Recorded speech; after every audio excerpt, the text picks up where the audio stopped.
All right. You guys are so professional. Everything runs right on time. Super excited to be here. Thank you for having me. It's a real honor and pleasure to be here in front of you. I broke a golden rule of mine, which is don't edit the deck the night before. But as I'm at the event, the VIP party last night, people are saying, you know, maybe it's like you play the greatest hits. Like, I don't want to go and see Prince speak or sing and then not hear Purple Rain. So I'm going back into my hotel room thinking, I need to rewrite this whole deck. So I apologize in advance. I was up to 4:30 last night just rocking this thing out just for you guys. But here we go. I met Dustin and the clean energy nuclear team last night, and he told me that I'm going to be speaking on the center stage, the main stage, and that carries a certain responsibility with it. So I hope I don't disappoint you guys. No pressure, right? So the talk itself is titled Rethinking the Role of Graphic Design in the 21st Century. And that's a pretty self-important title, so I thought I would retitle the talk, Dangerous Ideas from a Bald Asian Guy on How to Make It in Design. Now, that title did not pass the focus group, but whatever. That's probably more the truth. So here's the disclaimer in case you guys don't know me or know my own personality. I thought I would just start off with saying this right up front. I'm going to say some things that might be offensive or controversial to some people. And I find that for some reason, by saying this up front, it softens the blow and everybody's okay. So there we are. And I also want to say that I practice a form of speaking, like full contact teaching, speaking. So I encourage you guys to heckle me, to disrupt whatever it is that we're doing. I would rather have a conversation with you guys than sit here and talk at you. But considering how darn polite everybody is here, I'm not sure that you guys will take me up on my offer. There you go. There we go. You know, I noticed like even the homeless people here are polite. I was in the bathroom. I had spilled something on my power adapter. I was just wiping it off and drying it off in the hand dryer. And he looked at me. He's like, hey, what happened? So even the homeless guy wants to know what happened. OK, so here's a conference tip. It's still kind of early on in the conference going here. So I'm going to give you guys a little tip.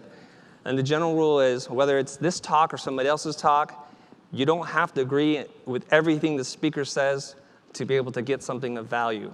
And my analogy is this. If you're a prospector and you're panning for gold in a stream, you're not obligated to keep all the rocks. You sift all the junk out, and you keep the gold, shiny stuff. And that's my general tip for you guys, so that in case you don't agree with everything I say, and very few people do, at least you can pull something and hopefully make a positive change for your life. Anyways, I flew in a couple days ago from Los Angeles, from LA, where it's sunny and warm. And if you don't speak Spanish, that's OK. Here's how you pronounce it. It's Los Ang, hell yes. OK? All right, so I just want to take a quick poll. It's very hard for me to see you guys out there. But I'm just curious. I was told there's a lot of people here that are in-house designers. So could you guys show by raise of hands how many of you guys are in-house? OK, that's quite a few guys. All right. And you guys are so on it. The lighting team just turned the lights on for me. That was awesome. Good job, guys. And then how many of you guys would describe yourself as a freelancer? Freelancer. Not that many. OK. Well, I just want to encourage you guys that are calling yourself freelancer, stop doing that. Don't do it. You're more than a temporary employee. And lastly, the business owners in here, independent business owners, OK, so there's a couple of people I noticed who did not raise their hand at all, so I'm missing some kind of category here. Can you yell it a little bit louder? Students. Oh, students. Oh, that's everybody else then. OK, so you'll fit into one of these three categories really soon, right, if all goes well. And typically, I would ask attendees, like, what are your pain points around client work? I tend to speak a lot about how to deal with clients, how to work with them, how to change the client dynamic. And the top answers that I always come back when I ask this question is, clients don't have a clear idea about what they want. You guys feel that? Yeah. And your clients could be your teacher. Your clients could be your boss, your supervisor, anybody that has power over you. Here's another pain point. Clients are indecisive. They change their mind often. You guys get that? I feel your pain. Here's another one. This is a kind of a technical term, late cycle revisions. What that means is an hour before it's due, the client decides this is not going to work, despite having seen it 45 times. the late cycle revisions. And if you've ever had to experience that, it'll make you cringe right now. A little flashback there. And the last one is the clients want to play the role of art director. Everybody's so creative. Everybody knows how to use Photoshop, so it's like they want to tell you what to do, even though you're the trained professional. So if you feel any one of these pain points, it's my hope and my sincerest desire to touch upon these and give you some tools and new ways of thinking so that these things become something that you see in the rearview mirror of your journey towards life. And here's the brief agenda, the 3 main ideas I'm going to be talking about today, kind of in this order. Strategy, love, and stories. And I hope to save some time for you guys to do some Q&A, but I'm not sure if that's going to work out. Let me power through this. Okay, so first off, I want to tell you I'm on a little bit of a crusade here. I want to change the dialogue around what designers do and how they work with clients. And why? Well, it's motivated by my own self-interest here. So the business that I started, managed, and grew in 1995 was no longer relevant. We woke up one day and realized that what we did wasn't desired or what anybody ever really wanted. We made commercials. And in order to survive, we needed to change, which began a multi-year-long process of learning, trial and error, failed client onboarding process. But I'm happy to report to you that we made it. We figured it out. I'm going to share some of what we've learned in the process. Now, we just started this journey a little bit over 3 years ago, maybe 4 years ago, when client direct projects accounted for less than 1% of the work that we do. Most of the work that we did was for large advertising agencies for some of the biggest brands in the world. So there was a middleman between us and the client. Now, we needed to learn how to work with the clients and do what ad agencies did. And for the longest time, I thought that was in the realm of certain experts that I was not qualified to be a part of. If you guys feel that there are marketers, writers, account directors, all kinds of strategists who get together, writers and researchers who figure all this stuff out. But luck would have it, I bumped into a good friend of mine and reconnected with him 12, 15 years after school. And I was telling him a pain point that I was having. I wanted to do web design because the motion design industry was going to end the way I saw it. And I struggled with doing web design. It had a hard time figuring it out. The principles which I learned in motion design and graphic design didn't apply to web. Luckily, he had spent the last 15 years working just on digital projects. So he shared something with me that I found so valuable, so mind-blowing, that I knew at that point in time, it was an inflection point for us to change the course and the direction of our company. And this was how we're going to make that transition. I will share a little bit of that with you in a bit. So for too long, we focused mostly on what something looked like. When we get an assignment from our client, we're the executors. Now, we're great at craftsmanship. We make some of the most beautiful music videos and commercials that you see out there. But what we wanted to do was to make a difference, an impact on the businesses that we served. We needed to go deeper. Now, traditionally speaking, strategy was the domain of researchers, marketers, writers, as I said before, planners and strategists, while design was the domain of creative people, designers and developers, the makers, if you will. The strategy people told us what to do. And what we wanted to do was to have a seat at the table, at the decision-making process. And in order to get that seat, we needed to become different kinds of people. We needed to be strategic designers. We needed to become bilingual. We needed to speak the language of not only design, but business as well. So here's one thing I'm going to ask you guys to stop doing, is to stop talking in terms of premium, graphic, high fidelity, modern, cool, innovative, fresh, whatever other words you want to use. And start changing the language of what you're speaking about in terms of what the business people care about. ROI, which is an acronym for return on investment. Conversion, lifetime value, the customer lifetime value. Sales funnels, alignment, moving the needle, the user journey or the user experience. Now, most of the problems that we face happen at the beginning. It happens at the inception of the brief. Not that brief, this one. And it's often written by marketers, not by people who actually have to solve the problems. So what we do now today is we write the brief, we align the stakeholders, and we prioritize the goals with the client and not for the client. And it looks something like this. Whereas we used to focus only on the deliverables, we now own the entire creative process, starting with discovery. And in doing discovery, we spend a lot of time learning about who the users are, what their pain points and challenges are, what they're trying to get done at work and at home. And it's using the powers of our empathy that we're able to help our clients understand who ultimately their customers are and how they can serve their customers better.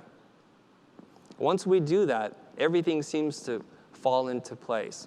And then we're able to define with the client the look and the feel, the tone and the voice, and the user benefit. How are you improving the lives of the people that give you money? That's how we begin to develop a brand personality. And lastly, this is where all the touch points, the space in which we used to play in, this is now the last thing that we do. And when you do that all correctly, we're able to integrate strategy, messaging, and design to delight the customer. And delighted customers become loyal customers. You earn the trust of your customer. So here's an idea that I want to throw at you guys right now, that labels do matter. And in order for you to go through the similar transition that we went through, you might need to look at the label that you apply to yourself. How you define yourself matters because it determines what you focus your energies on. So here's where I started in my life and my own journey as a graphic designer. And I think most of you guys here are graphic designers. But in case you're not, and you're saying, Chris, I do more than graphic design, well, I cycle through some of these things. Well, maybe you're a packaging designer, or a print designer, or a user interface designer. Does that hit about most of you guys? A user experience designer? An interior designer, maybe? This is a term I haven't used in a long time, a communication designer. The term that I'm settling on for myself right now is I want to be called a business designer, one who designs businesses. Now, I know it's a dangerous idea. As a recovering graphic designer myself, I know it's sacrilegious and a pretty sure way not to get invited back next year. But maybe we need to rethink the label of graphic design because maybe that doesn't fit us anymore. Maybe that's too limiting. And in case you're still wondering about it, like, what problem does a graphic designer solve? Well, to me, a graphic designer looks to solve graphic problems, and that's the part of the problem. Graphic problems tend to be about aesthetics, like color, shape, tone, typography, or style. That tends to be where most of the dialogue and critique happens online. Can you believe what Google did to their logo? Or 7-Eleven, or Dropbox colors, or the typeface seems a little bit odd. But what you don't understand are the deeper, bigger issues that they're going through, nor were you part of the user strategy discovery sessions where the real insights are gained about where they're trying to move the needle and how they can grow their audience. Here's another dangerous idea. Learn to value making a difference more than making beautiful things. Now, I know what you're thinking, but design and typography is really important. They are, and I still care about those details, but the sequence matters more. What you should strive to do is to try to understand the problem first, have clarity around what the problem is, and then only then proceed to design. Now, a traditional process of how creative flow might work looks something like this, and feel free to play along in your mind. Map this along with your own experience. See how it translates. So typically what happens is a client reaches out in panic. There's never enough time and there's never enough budget.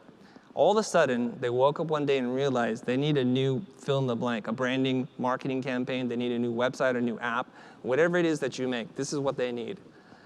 And so they're running around short on time, and they do what most entrepreneurs do. They do the old brain dump. You guys know that term, brain dump? It's like where it just spills out of their mind. And it happens quite often. And I sit there and I say, whoa, you're throwing so much stuff at me. I don't know how to process what it is you're saying. I don't know what to hold on that's important. What's a problem? What's a challenge? Or it's just a crazy idea you had while driving over here, AKA the brain dump. And a lot of you guys that are running your own practice, or maybe you work for one that runs one, typically what you do on a new business inquiry is you follow it up with a questionnaire. A lot of people have questionnaires. Do you guys send out questionnaires to your clients? No, you guys won't admit it. That's fine. Honesty, no, I'm just kidding. Okay. What happens then is that you get answers back that are rushed. They're unclear, and sometimes they're abstract, and sometimes that's a result of the questions that you're asking them. But regardless, you have the questions or the answers that you need, and you start anyways. And when you do what most designers do, you jump on Pinterest, you jump on Behance, and you look for research to get inspiration. Sound about right? That's just another code word for I'm going to rip this off and rip that off. And I have no problem with that, you guys. I promise you I have no problem with that, but let's just call it for what it is. Let's just steal, and that's research and inspiration. And then what you wind up doing is you sketch. The sketches get tighter, and depending on how old you are, the sketch might be digital to begin with. So I just use that term sketch as a rough expression of the idea, even though it's super tight looking. And now, armed with the work, you go to meet the client and you present the work. And your ego, your happiness, your joy, all that stuff is on the line for them to ultimately just tear apart. The client is unsure, they're disappointed, they're underwhelmed. You guys ever get, I'm underwhelmed? You get vague direction because they don't know how to respond to the work. Might as well be an abstract painting. So you go back to the studio, you do more design, you present again, you get even more vague direction. At this point, the client gets really frustrated, so they just say, okay, I want to sit next to you, I want to design this with you. Let's get this thing done. Let's get this thing across the finish line. And you repeat this over and over and over and over again. There's a very popular graphic. It's called the Dark Night of the Soul. Do yourself a favor and go look that thing up, and you'll cry with it in the fetal position. Okay? That's what happens. And so ultimately, the client beats you down, and you just surrender. And the client, you can use, for all your in-house designers out there, you can just use your boss, because the boss doesn't know what it is that they want either. You give up. You finish the work as it's due. You're behind schedule and over budget. Now, if you're running your own company, that sucks, because then it ultimately means you paid for the job yourself. Leads to compromised work. Now, I'm going to ask you guys, does any of that sound familiar to you? Yeah, maybe? Okay. Yeah? It sucks, man. It does. So the problem is when we start with unclear goals, we have unclear results. So part of what I'm going to be talking about today is really about trying to use your voice, your intellect, your skills with language to ascertain what the goals are and to have a higher level conversation with your client or your boss. Because the consequence, if you don't do this, did that animation play? Is that profit and joy disappear. And you become an order taker versus a trusted advisor or consultant, one that the client feels there's no replacement for. And every time I have these conversations online with our fans across the globe, they always feel undermined and undervalued and underpaid. So the solution, okay, so here's that entire process laid out in a linear timeline. I forgot to say this. If you guys want to take pictures of the slides, please feel free to. I know I'm going really fast. I'm mindful of that red timer that's moving. So if this is the process that you go through, and notice like at the end there's an eyeball with a tear coming from the eye, bleeding dollar signs, and that's what happens. Okay, so next time you enter into this phase, what I want you to do is just to stop. Stop the process right there. It begins at the beginning. A flawed brief, a flawed, unclear, fuzzy objective is very difficult to hit. And every once in a while, you might hit it, and you might mistake good fortune with a good plan. That's what my business coach would tell me all the time. Just because you're lucky doesn't mean that you figured it out. So here's another dangerous idea. Let's not send the clients questionnaires. Let's not make them fill out forms or tables on your website.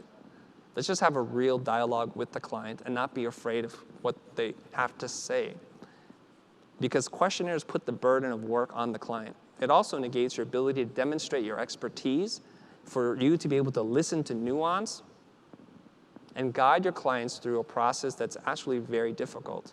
Now, the root of all this stuff happens in this thing that we often refer to as the gut, what Simon Sinek refers to as the limbic brain. It doesn't have language, but it is the key driver to the decisions that we're making. It's not until it gets into the neocortex, where we have language and data and those kinds of things, to codify those gut feelings. So what you want to be able to do is you want to translate feelings into words, ideas into goals, features into benefits, and stories into insights. How do you do that? You ask a series of clarifying questions. And what you want to do is to narrow the variance corridor. You want to eliminate all the possibilities into a singular thing. And what Blair Enns talks about is when you do the presentation, instead of saying, ta-da, here it is, surprise, it's more of an of course moment. Of course it had to be that, because this is what we all talked about, this is what we all agreed upon. So there's a couple of things that you need to know. Two things, really. Checklists and parameters. So it's a combination of both. Sometimes if you go too far in one or the other, you get bad information. So checklists look something like this. These tend to be very binary in nature. There are often mandates that are non-negotiable by the client, like the deadline, the format, how many colors, the printing budget, et cetera. But it's not always clear what is non-negotiable. So it's very important for you to ask right up front. And I would even ask that. What's non-negotiable? What is a mandate? What are sacred cows? So sometimes you think, oh, we need to follow the language of the existing campaign that you've done for the last 10 years, when in fact, they're calling you because this is the time that they want to change that. So don't make that assumption. Next up is parameters. Now, parameters are more open-ended, but they do kind of bracket the area of discovery. And so a combination of parameters and checklists really help you to have a clear idea of what it is that you're trying to solve. Parameters could be something like, it evokes a feeling of celebration. This is for, say, Hennessy or something, the liquor. It's about family. We want to tell our brand story and use our color palette. We want to have a more inclusive voice that is more contemporary with what's going on with culture and society. Now, every once in a while, when you're doing this parameter thing, you will hear conflicting, contradictory ideas like epic and intimate, words that were uttered in the same breath from a client of mine. Chris, we want it to be epic yet intimate. Okay. And so here's a tool that I use, and you guys feel free to use this kind of tool, where we bracket at both ends polar opposing ideas. And then we ask the client, I've heard something that I can't resolve in my mind. Where are we on the epic versus the intimate spectrum? Oh, and then it causes them to kind of rethink the words they chose, the ones that they might have thrown out a little carelessly, then to refine that. And you can help them. You can say, oh, okay, hold on. Maybe there was a video or a print ad that I saw or a piece of design that actually straddled this, and is it more like that? And then you get buy-in there, and that's really important. Here's a couple of key business ideas I want to share with you guys. And if you want to talk to me afterwards, I'll tell you where I get all my ideas or where I steal all of my ideas, okay? So here's another idea. It's called retreat and follow. Do you guys know this concept, retreat and follow? Mr. Blair Enns, win without pitching. It's a very simple concept. And if you look at nature, things that run after you tend to scare you and you run away. So he says, like, in our desire to get new work, to please the client, we tend to be very aggressive in pursuing them. What it makes us do is it gives us what they call happy ears. We hear what we want to hear. So even when it's not a good fit, even when the schedule, the budget, and the scope isn't a good fit for you, you still pursue it. So you wind up doing bids, proposals, or worse yet, unpaid pitches for work that was never going to come your way. So practice instead a different concept, the concept of retreat and follow. By pulling back from the client, by qualifying the client, by trying to kill the engagement 3 times within the first 10 minutes, you're checking their level of engagement with you. So if you say something to your client, I'm glad you called me. Before we spend more time, I'm not sure you can afford me. That would be retreating number 1. And you go and repeat that process again and again. And if they're interested, they will follow you in. That's an important business concept, a sales and marketing strategy that you guys can use. You guys okay so far? All right. Man, it's like we're playing poker or something. I'm looking at you guys like, man, Canadians, they just give you nothing. They're very stoic, polite and stoic. That's what I got. Okay, you guys are allowed to say weird, funny things, okay? All right, here's another dangerous idea from Bold Guy. Talk about money early. Now, a lot of us think, yeah, I don't want to talk about money. It's so crass. You ruin the art. You ruin my creative soul, my integrity. So we don't talk about money. And then we go away into our caves and we go and design proposals and things of that nature. And it turns out nobody wants to approve it. And then you get really frustrated. Why? Because you're way over budget to begin with.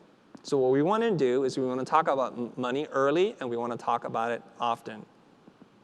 It's a business transaction, one in which both parties must see higher value in what they're giving, in what they're receiving than what they paid. You guys understand that? A client gives you money because they value what you create more than the money itself.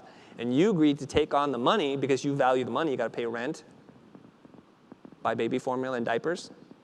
And you think what you do is really easy. That's great. So what we need to do is talk about money. We have to get comfortable talking about money. So there's a couple of tips I want to share with you guys. One is the concept of price bracketing. It's very difficult to ascertain from the client what their budget is. Yeah, you guys have felt this before? When you ask the client, what do you have to spend? What is your budget? If you're brave enough to even ask that on the first call. They might say, I don't know, you're the expert, you tell me. You tell me. So here's what you do. You take whatever number you think you need to charge, and there's formulas on how to figure out this number, and then you double it. And what you do is you price bracket it. So if you were thinking $5,000, asking the client for $5,000 to do whatever it is you do, you say it's between $5,000 and $10,000. And the reason why is it's tapping into a fundamental human concept called the law of contrast.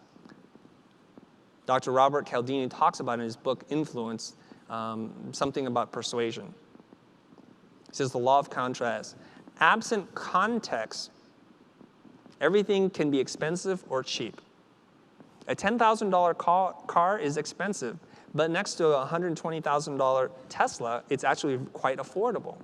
So when you do this simple concept of price bracketing, when you bookend something at $5,000 to $10,000, you make the 5 seem a lot more palatable just because the 10 exists. If you were just to come out and say it's $5,000, the client, being a shrewd business person, instinctively would negotiate you down. And you, being the not shrewd business person, would instinctively accept whatever they give you. That's the key difference. So just practice that. Now, you guys, here's the thing that I said earlier today, which is you don't need to understand the concept. You don't even need to like me. I don't care if you like me.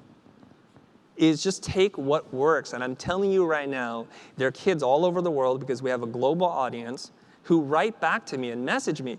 I can't believe it. I went and asked for double what I normally do, and I was bracing for impact. Like, they're in the crash position. I was bracing for impact, and guess what? The clients said yes. And I can't believe that crap that you say actually works. I say, thank you. I expect a check for 10%. So I talk about money early and often, see? Okay. All right, here's another dangerous idea. I know this sounds totally counterintuitive. What the heck are you talking about? Charge more if you want better clients. Does that sound weird? Well, first of all, I don't like cheap clients. I don't like them. If you like them, you can have mine, okay? Here's the interesting thing that I've discovered. Clients that pay more value their time more. Not your time, they value their time more. It's a key concept here. Successful entrepreneurs don't have time to be dorking around telling you what typeface to use. They don't have time to be pixel effing your design. They don't. They have to run a business. They have to make money. They got employees to fire. They got other things to do. So usually what I say when a client's pushing back on money with me, and sometimes they do, I'll just say, that's fine. I understand you want to save money. We're not the right company for you. What you'll wind up doing is you'll hire some of our competitors. I'll be happy to give you their phone number. But what will happen is you will sit there and you will babysit them through the whole process. You must like to become an art director. You're actually more creative than you think. When you hire us, you pay us so that you can go to sleep at night and have a sound night's sleep. You don't have to stay awake because this is what we do. And for that, it will cost you money because your time is valuable. That's when they usually say, okay, fine. Okay? All right. So charging more allows you to do something because I know I can say it, and a lot of people are like, I still don't like that. It's just still a little uncomfortable to charge more. I feel wrong. Like, how can I justify this cost? It's just too much. It's unethical. Believe it or not, these are things that people write back to me all the time. All you have to do is look at the thread. I love the trolls. I love them. Okay. Now, most creative people will say, well, I always want to provide my client better service. I always want to do the best work possible, use the most premium printing process, or I want to hire the best people from all over the world to work on my project, but I can't because I can't afford it. I have to do 2 jobs just to pay for this job. This doesn't even make sense. So if you want to give your clients better service and do better work, just charge more. How do you know you're charging more or charging enough? You have to pass the phone test. Okay, so when the client rings you on your phone, how do you feel? You feel like, oh, I can't believe it called me. It's Sunday. And you pick up the phone and you smile like, oh my gosh, Eli, what's going on? Yeah? Okay. That's the phone test. That means they paid you enough. I promise you, work only sucks because you were not paid enough. My clients pay us a lot of money. I'm happy to pick up the phone. And here's the weird thing. People that pay you a lot of money, they want to pay you even more money. It's really weird. It's contagious. And I like that because I'm happy to accept their money. Okay? All right. Now, your relationship with money, here's what I want you to do. I typically have $1 here. I'm trying to be contextually sensitive here, right? Think of these as individual thank you notes. That's how clients appreciate you.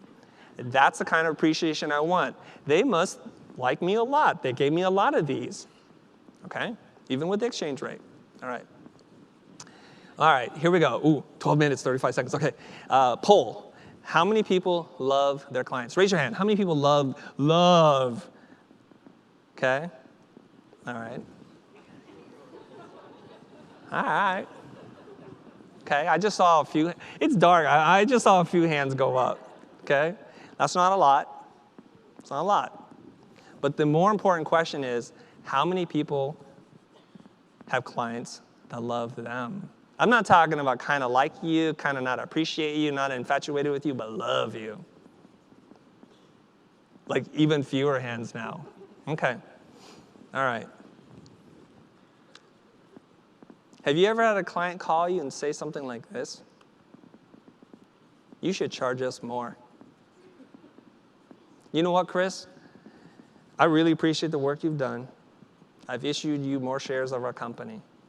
Anybody? See, those are the clients I like to pick up the phone. Oh, good for you. She's buying lunch. Okay. All right.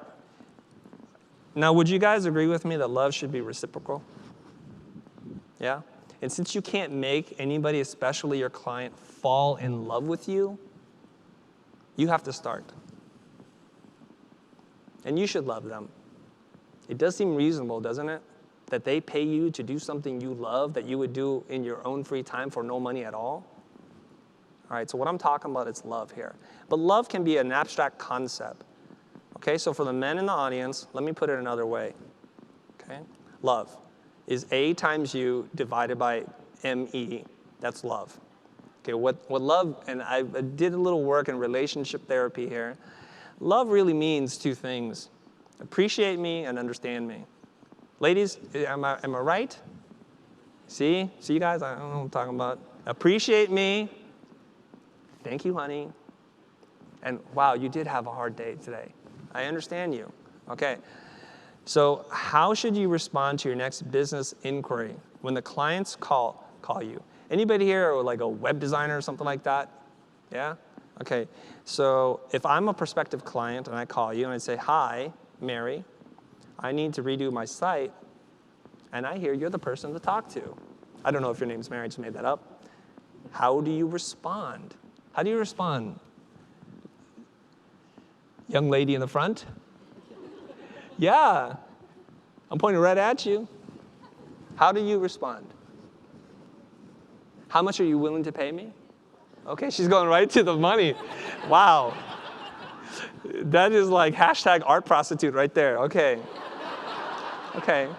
So, typically, you talk about scope, right?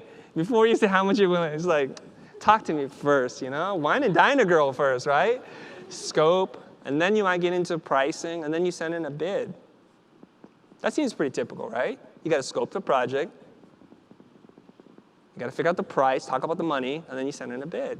That seems reasonable. Well, no, it's not. Here's the alternative approach. First, applying the principles of love, appreciate the client. So here's what we do. First, thank the client and say, I really appreciate you calling me. I do. Then respond by saying, I'm curious, what is driving this initiative? What's motivating you to redo your site? Why do you think you even need a new website? Do you guys understand that? So we're going to stop them because this is also part of the retreat and follow concept.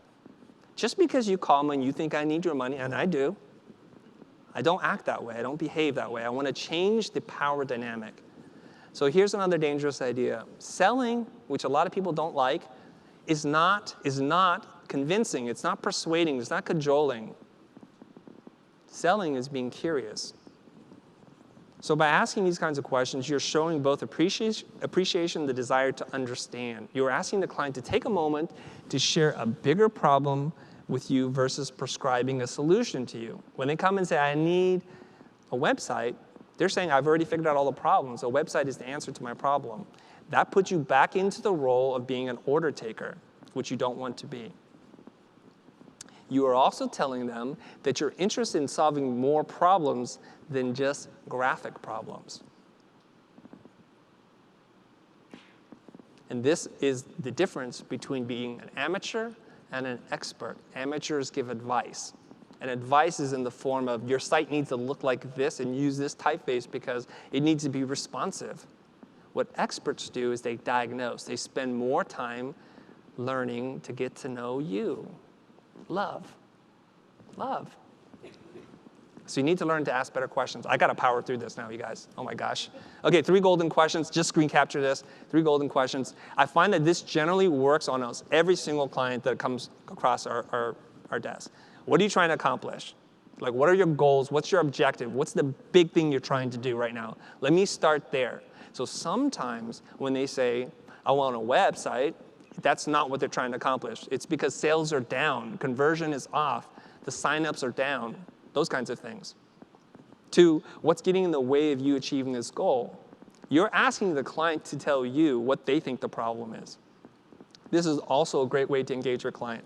3, why do you believe this to be true? Now, you guys are all familiar with Maslow's pyramid, right? At the top, which is the highest, is self-actualization. At the bottom is physiological needs. And if you want to be paid more, if you want to be more valuable, you actually help the client to realize something about themselves. This is what therapists do. This is what coaches do. This is what experts do. So here's a little animation, right? So at the very bottom is logo design. And as you rise above, it's like your identity design. Well, now you tell me how to speak, talk, look, and behave. You influence my behavior and action. Well, that's branding. That's even more valuable. But the very, very tippy top are management consultants. Anybody here a management consultant? They make so much money, you guys, you lucky dogs. They went to school. Instead of going to art school, they went to like real school. Ooh, my God, I know the kind of money you guys are making. Talk to me later. Okay. So when you help your clients realize a higher truth, something they didn't even know, feelings of affection tend to surface. When I do discovering strategy with my clients, I usually get a hug from them if I'm doing it right. And I don't even like hugs. Okay.